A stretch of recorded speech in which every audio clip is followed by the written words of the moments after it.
Assalamualaikum. Welcome back to Rafi's Kitchen Lab. കുറച്ച് നാളുകൾക്ക് ശേഷം ഞാൻ ഇന്നൊരു റെസിപ്പിയുമായിട്ടാണ് വന്നിട്ടുള്ളത്. ഇതൊരു വെറൈറ്റി നേപ്പാളി ചിക്കൻ റെസിപ്പിയാണ്. പേര് കേൾക്കുമ്പോൾ നിങ്ങൾ വിചാരിക്കും ഇതിലെ ഇൻഗ്രീഡിയൻസിനൊക്കെ എന്തെങ്കിലും സ്പെഷ്യാലിറ്റി ഉണ്ടാവുമെന്ന്. എന്നാൽ ഒരു സ്പെഷ്യാലിറ്റിയും ഇല്ല കേട്ടോ ഈ റെസിപ്പിക്ക്.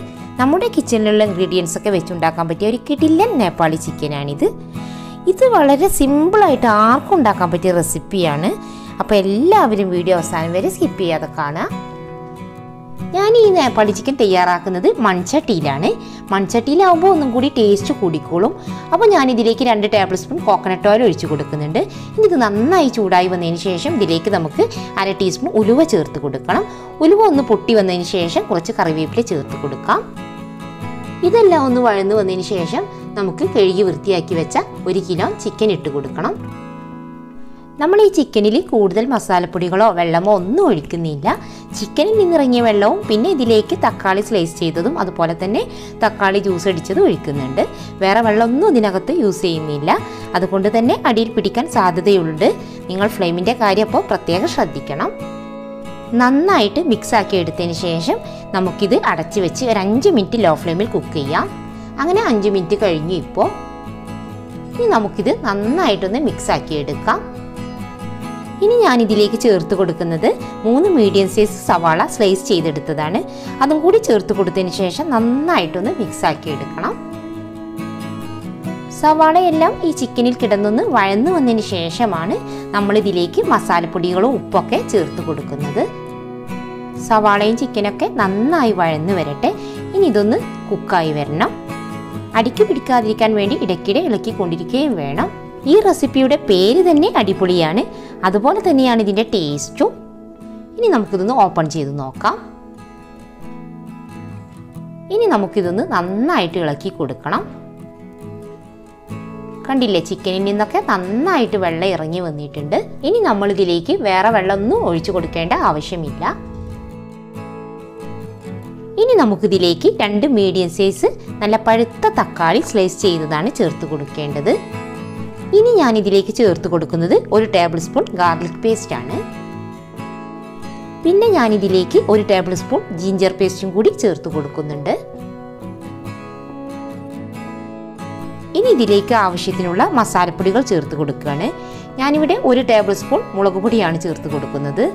പിന്നെ 1/2 ടീസ്പൂൺ മഞ്ഞൾപ്പൊടിയും കൂടി ചേർത്ത് കൊടുക്കുന്നുണ്ട്. പിന്നെ 1/2 ടേബിൾ സ്പൂൺ ഗരം മസാലപ്പൊടി ചേർത്ത് കൊടുക്കുന്നുണ്ട്. ഇനി ഇതിലേക്ക് ആവശ്യമായ ഉപ്പ് ചേർത്ത് കൊടുക്കണം. എന്നിട്ട് നന്നായിട്ട് മിക്സാക്കി എടുക്കണം. മസാലപ്പൊടികളൊക്കെ ചേർത്ത് കൊടുക്കുന്നത് പിന്നെ അവരവരുടെ ടേസ്റ്റിനും ഇഷ്ടത്തിനൊക്കെ അനുസരിച്ചാണല്ലോ. അതൊക്കെ നിങ്ങളുടെ ഇഷ്ടത്തിനനുസരിച്ച് നിങ്ങൾക്ക് ചെയ്യാം. ഇത്രയും മസാലപ്പൊടികളെ ഇതിൽ യൂസ് ചെയ്യുന്നുള്ളൂ. ഇനി ഇതൊരു 5 മിനിറ്റ് ലോ ഫ്ലെയിമിൽ കുക്ക് ചെയ്തെടുക്കണം. അങ്ങനെ 5 മിനിറ്റ് എല്ലാം കഴിഞ്ഞു. അങ്ങനെ ഇപ്പോൾ നമ്മുടെ ചിക്കനൊക്കെ ഏകദേശം കുക്കായി വന്നിട്ടുണ്ട്. ഇനി ഇത് നന്നായിട്ടൊന്ന് മിക്സാക്കി എടുക്കണം. കിച്ചൺ ആകെ നല്ല സ്മെല്ലൊക്കെ അടിക്കുന്നുണ്ട്. ഇനി ഇതിലേക്ക് ചേർത്ത് കൊടുക്കേണ്ടത് 2 മീഡിയം സൈസ് തക്കാളി ജ്യൂസ് അടിച്ചതാണ്.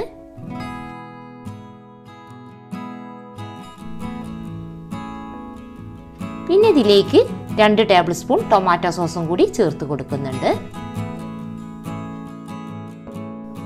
ഇനി ഇതെല്ലാം കൂടി നന്നായിട്ടൊന്ന് യോജിപ്പിച്ചെടുക്കണം.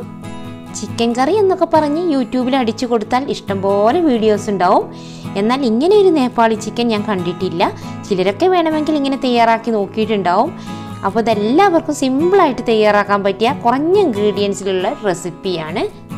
ഇനി ഇതിലേക്ക് കുറച്ച് കറിവേപ്പിലയും കൂടി ചേർത്ത് കൊടുക്കാം. എന്നിട്ട് 2 മിനിറ്റ് ലോ ഫ്ലെയിമിൽ കുക്ക് ചെയ്തെടുക്കാം. അങ്ങനെ ഇപ്പോൾ 2 മിനിറ്റ് ഒക്കെ കഴിഞ്ഞു. നല്ല തിക്ക് ഗ്രേവിയോട് കൂടി തന്നെ നമ്മുടെ നേപ്പാളി ചിക്കൻ കിട്ടിയിട്ടുണ്ട്.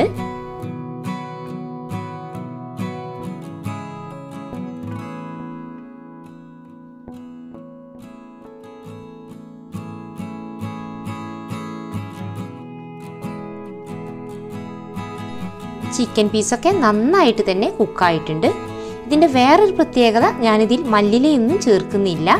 അപ്പോൾ അവസാനമായിട്ട് ഇതിൽ ഒരു ഇൻഗ്രീഡിയൻസ് കൂടി ചേർക്കുന്നുണ്ട്. ആ ഇൻഗ്രീഡിയൻ്റ് എന്താണെന്ന് എല്ലാവർക്കും അറിയണ്ടേ? വേറെ ഒന്നുമല്ല, നമ്മുടെ സ്വന്തം ലെമൺ ജ്യൂസാണ്. ഇത് 1 ടേബിൾ സ്പൂൺ കൂടി ഒഴിച്ചു കൊടുത്താൽ നമ്മുടെ നേപ്പാളി ചിക്കൻ റെഡിയായി. എന്നിട്ട് നമുക്ക് ഫ്ലെയിം ഓഫ് ചെയ്യാം.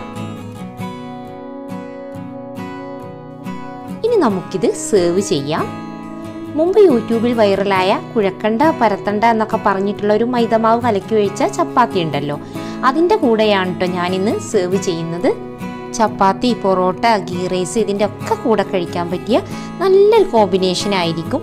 നിങ്ങൾക്കിത് തീർച്ചയായും ഇഷ്ടപ്പെടും. ശരിക്കും നമ്മൾ പുറത്ത് പോയി കഴിക്കുന്ന അതേ ഒരു ടേസ്റ്റിലാണ് കേട്ടോ ഈ ചിക്കൻ കറി. ഇത് എല്ലാറ്റിൻ്റെ കൂടെ കഴിക്കാൻ പറ്റിയ നല്ല സൂപ്പർ ടേസ്റ്റി ആയിട്ടുള്ളൊരു കറിയാണ്. അപ്പോൾ ഇന്നത്തെ നമ്മുടെ സിമ്പിളായിട്ടുള്ള ഈ നേപ്പാളി ചിക്കൻ്റെ റെസിപ്പി നിങ്ങൾക്ക് എല്ലാവർക്കും ഇഷ്ടമായെന്ന് കരുതുന്നു. അപ്പോൾ എല്ലാവരും ഇന്നത്തെ എൻ്റെ റെസിപ്പി ട്രൈ ചെയ്ത് നോക്കിയിട്ട് നിങ്ങളുടെ അഭിപ്രായങ്ങളൊക്കെ കമൻറ്റ് ബോക്സിൽ എന്നെ ഒന്ന് അറിയിക്കുക.